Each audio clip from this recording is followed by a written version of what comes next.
बिस्मिल्लाहिर्रहमानिर्रहीम। अस्सलाम वालेकुम नाज़रीन, आपका मेज़बान अली हुसैन स्काई न्यूज़ के साथ एक बार फिर से हाज़िर हूँ।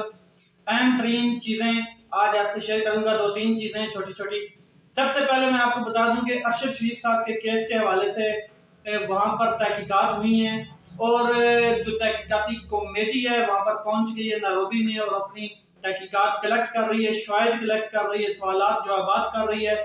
वो वहाँ पर जो विटनेसेस है उनसे मिल रही है, उस टीम से मिलेगी जिस टीम ने इसको इन्वेस्टिगेट किया है या जो टीम मौके पर गई थी वहाँ पर। उसके अलावा जो दो लोग हैं, वकार अहमद और क्या कहते हैं खुरम अहमद, उनसे मुलाकात हुई है, उसके बारे में बात करेंगे। उसके अलावा एक अहम चीज़ कि फैसल वाडा साहब दोबारा प्रेस कॉन्फ्रेंस करने जा रहे हैं। जल्दी आपको वो टीवी पर नजर आएंगे प्रेस कॉन्फ्रेंस करते हुए। इमरान खान साहब और फैसल वाडा के दरमियान दूरी की हुई, इसके ऊपर मैं बात करूंगा। और सबसे अहम तरीन के जो लॉन्ग मार्च है इमरान खान साहब का, वो मुरीद के और सादोकी से आज गुजरांवाला की तरफ रवाना है। एक खिताब किया है इमरान खान साहब ने, उसके ऊपर थोड़ी सी बात करता हूँ। खिताब क्या किया है, उन्होंने कहा कि मैं कहता हूँ कि मुझे मार दो मगर मैं गुलामी कबूल नहीं करने दूंगा और ना ही अपने कौम को गुलामी के शिकंजे में जाने दूंगा। मैंने किसी को पैगाम नहीं भिजवाया, ये वो बात की गई है आर्मी चीफ से जो मतलब कि उसकी तकर्री है उसके बारे में किसी को पैगाम नहीं भिजवाया और ना मुझे कोई जरूरत है किसी को पैगाम भिजवाने की।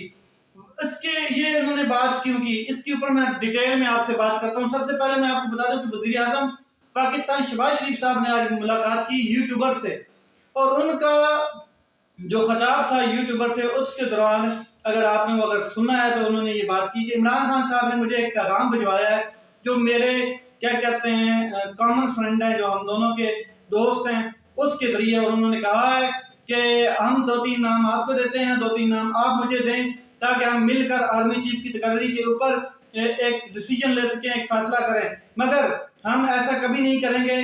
जब इमरान खान साहब वजीर आजम थे तो उन्होंने कभी मिलकर हमसे फैसले नहीं किए, कभी मिलकर बातचीत सलाह मशवरे से हमारे साथ काम नहीं किया।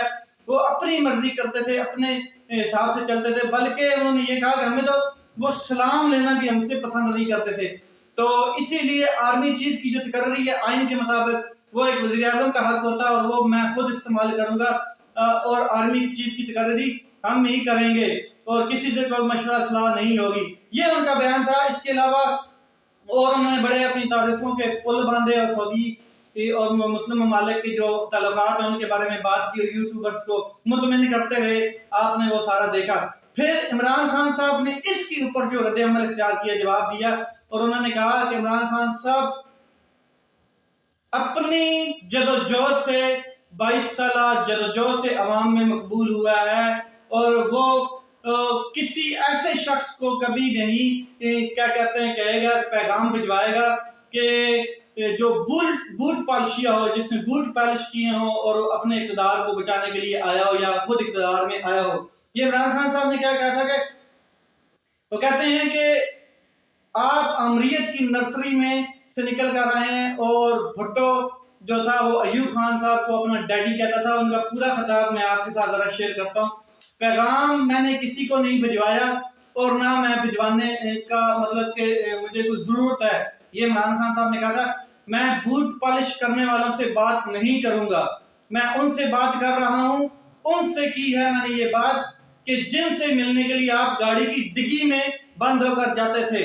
ये इसका रद्द अमल था जो वजीर आजम साहब की गुफ्तगू थी यूट्यूबर्स के साथ। आगे उन्होंने खिताब में मुरीद के में उन्होंने खिताब किया था, उसमें फिर उन्होंने कहा कि तुम्हारे से बात करने का मुझे क्या फायदा, तुम्हारे पास है ही क्या, तुम्हारे पास बात करने के लिए क्या है।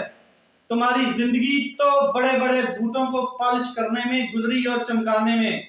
तुम जिस तरह बैठे हो अमरीकियों के घुटने और गोडे पकड़कर और फिर डिग्गी में बंद होकर जाकर उधर वहां जाकर बूट पॉलिश करके बैठे हो और आज सारी दुनिया क्या कहती है उसकी में आप जाते हैं और भीख मांगने की कोशिश करते हैं कि हमें पैसे दे दो, अल्लाह का नाम है, हम आपको लौटा देंगे, ये हम पूरी कौम क्या कहते हैं जदोजहद करेगी और आपको लौटा देगी।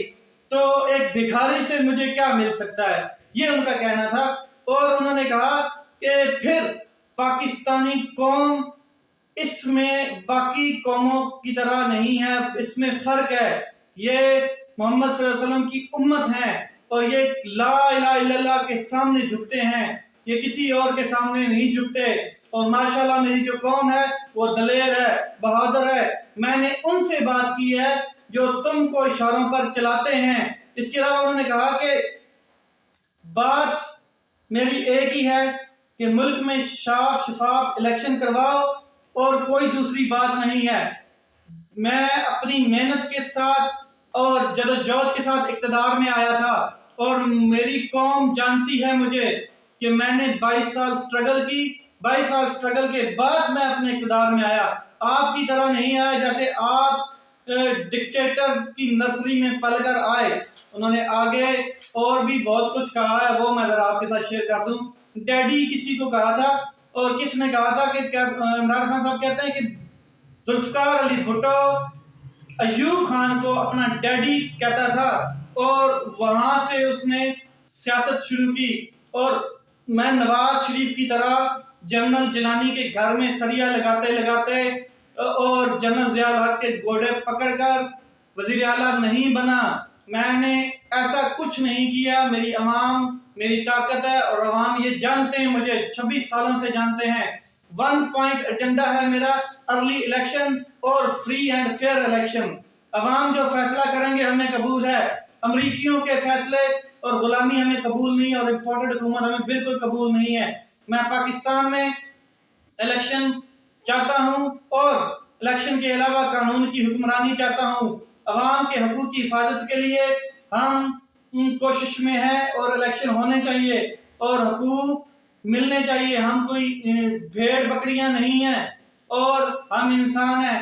پھر انہوں نے اسٹیبلشمنٹ کو پیغام دیا، وہ بھی آپ نے سنا۔ انہوں نے بتایا کہ آپ کو یہ چور ڈاکو بدعنوان لوگ اب اچھے لگتے ہیں، آپ ان کی سائڈ پر کھڑے ہیں، لیکن عوام اب میری سائڈ پر کھڑی ہے۔ اب آپ دیکھ لیں کہ آپ نے کیا کرنا ہے۔ یہ سارا پیغام آپ نے دیکھا سنا جو انہوں نے آگے تقریر میں گفتگو کی، اور ٹھیک ٹھاک انہوں نے مطلب کہ جذباتی انداز میں گفتگو کی۔ اب بات کرتے ہیں ارشد شریف صاحب کے کیس کے حوالے سے۔ ارشد شریف صاحب کی جو کمیٹی تھی اس میں 3 افراد تھے، جن میں سے ISI کے جو کرنل تھے ان کو نکال دیا گیا تھا بعد میں، وہ انہوں نے خود وڈرا کر لیا، جس میں DG ISI نے خود یہ پریس کانفرنس میں بھی کہا تھا۔ اس کے علاوہ 2 رکنی کمیٹی نیروبی میں گئی، اپنی انہوں نے تحقیقات شروع کر دی ہیں۔ 2 جو مین لوگ ہیں خرم احمد اور وقار احمد، ان کے نام بڑے اچھالے گئے ہیں اور وہ بیچ میں مطلب کہ مین کردار ادا کر رہے ہیں۔ ان کو بیانات قلم بند کیے گئے ہیں اور انہوں نے پوری سٹوری جو ہے وہ اس تحقیقاتی ٹیم کو بتائی ہے۔ انہوں نے کہا ہے کہ کیسے ارشد شریف صاحب ہمارے پاس آئے، کیسے ہم جا رہے تھے، کیسے کچے راستے سے ہم آگے گئے اور پھر ایک پکا راستہ شروع ہوتا تھا، بیچ میں تھوڑا سا گیپ ہے جو فارم ہاؤس سے آگے کچا راستہ ہے، اور پھر پکی روڈ تک۔ اور وہاں پر جب گاڑی چڑھی اور وہاں پر کچھ پتھر پڑے تھے سڑک کے اوپر اور گاڑی سلو ہوئی، پھر فائرنگ ہوئی گاڑی کے اوپر، اور جس کے نتیجے میں معجزانہ طریقے سے بچ گیا اور ارشد شریف صاحب کو گولی لگی۔ پھر جو حکام تھے نیروبی کے ان کو ہم نے ارشد شریف صاحب کا iPad اور فون دے دیا تھا، ہم نے یہ جمع کروا لی۔ مزید تحقیقات ہو رہی ہیں اور جیسی کمیٹی واپس آئے گی وہ اپنی رپورٹ جمع کرائے گی۔ اس کے علاوہ بات کرتے ہیں فیصل واڈا صاحب اور پاکستان تحریک انصاف کے چیئرمین عمران خان صاحب میں دوری۔ ذرائع کا کہنا ہے، کچھ لوگ جو کیا کہتے ہیں، وہ کہتے ہیں کہ جو صدارت ہے کراچی کی پارٹی کی وہ چاہتے تھے کہ مجھے مل جائے، جو پاکستان تحریک انصاف کی پارٹی کی صدارت ہے کراچی میں، تو وہ اس وجہ سے ان کی دوری بڑھی ہے۔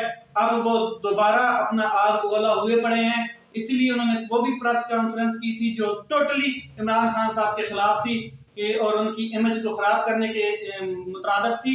اب دوبارہ وہ ایک ارادہ رکھتے ہیں کہ پریس کانفرنس کریں گے اور اس میں اور مطلب بہت سی چیزیں وہ اناؤنس کریں گے، لیکن پاکستان تحریک انصاف نے ان کو باقاعدہ طور سے نکال دیا ہے۔ اب وہ ایسے ہی پریس کانفرنسز کرتے نظر آئیں گے جیسے علیم خان، جیسے جہانگیر ترین خان صاحب اور بڑے بڑے مطلب کہ جو پاکستان تحریک انصاف سے جن کو نکالا گیا، انہوں نے عمران خان صاحب کے اوپر پھر وہ باتیں کی ہیں۔ یہ چیزیں تھی جو میں نے آپ کے ساتھ شیئر کی ہیں۔ لانگ مارچ جاری ہے، پاکستان کا جذبہ، قوم کا जज्बा जुनून जारी है. अपना ख्याल रखें, अपने भाई के इस चैनल का ख्याल रखें. पाकिस्तान जिंदाबाद.